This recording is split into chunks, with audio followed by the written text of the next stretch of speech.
नाजरीन, समुद्री तूफान और इसकी तबाहकारियों के बारे में तो आपने बहुत सुना होगा, लेकिन क्या आप जानते हैं कि समुद्री तूफान के नाम कौन रखता है? मुस्तकबिल में आने वाले तूफानों के नाम क्या होंगे? पाकिस्तान ने कौन कौन सी समुद्री तूफान का नाम तजवीज किया था? अगर आप नहीं जानते तो आज हम ये अहम मालूमात आप तक पहुँचाएंगे। नाजरीन, मौसमियात में समुद्री तूफान एक महदूद इलाके में जमीनी गर्दिश की सिमत में घूमने वाली एक सियाल गर्दिशी हरकत है। ये आमतौर पर अंदर की तरफ घुमदार हवाओं की खुसूसियात वाला तूफान है, जो शुमाली निस्फ कुर्रा में जिद घड़ीवार जबकि जनूबी निस्फ कुर्रा में घड़ीवार सिमत में घूमता है। ज्यादातर बड़े पैमाने पर मरगुलेदार समुद्री तूफान कम फिजाई दबाव के इलाकों पर मरकूज होते हैं। समुद्री तूफानों के नाम रखने के लिए जनूबी एशियाई ममालिक का एक पैनल है, जिसे पैनल एंड ट्रॉपिकल साइक्लोन या PTC कहा जाता है। इसमें पाकिस्तान, भारत, बांग्लादेश, म्यांमार, थाईलैंड, मालदीव, श्रीलंका,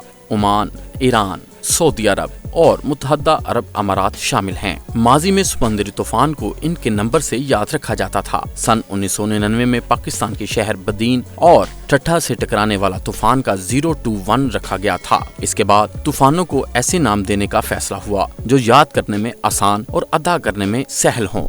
इसके लिए हर मुल्क बारी बारी समुद्री तूफान को एक एक नाम देगा। इस तरह 2004 में एक फहरिस्त बनाई गई जो 2020 तक रही। पाकिस्तान ने इस फहरिस्त में जिन तूफानों के नाम तजवीज़ किए थे उनमें फानूस, नरगिस, लैला, नीलम, नीलोफर, वर्दा, तितली और बुलबुल शामिल हैं। तूफानों के नाम रखने के लिए PTC में शामिल रुकन मुल्कों के अंग्रेजी हरूफ तहज्जी की तरतीब है। अंग्रेजी हरूफ तहज्जी की तरतीब से इन मुल्कों की बारी आती है। मसलन 2020 में बनने वाली नई फहरिस्त का सबसे पहला नाम बांग्लादेश का तजवीज करदा रखा गया, जो नसारगा था। हालिया तूफान गुलाब का नाम पाकिस्तान का तजवीज करता है।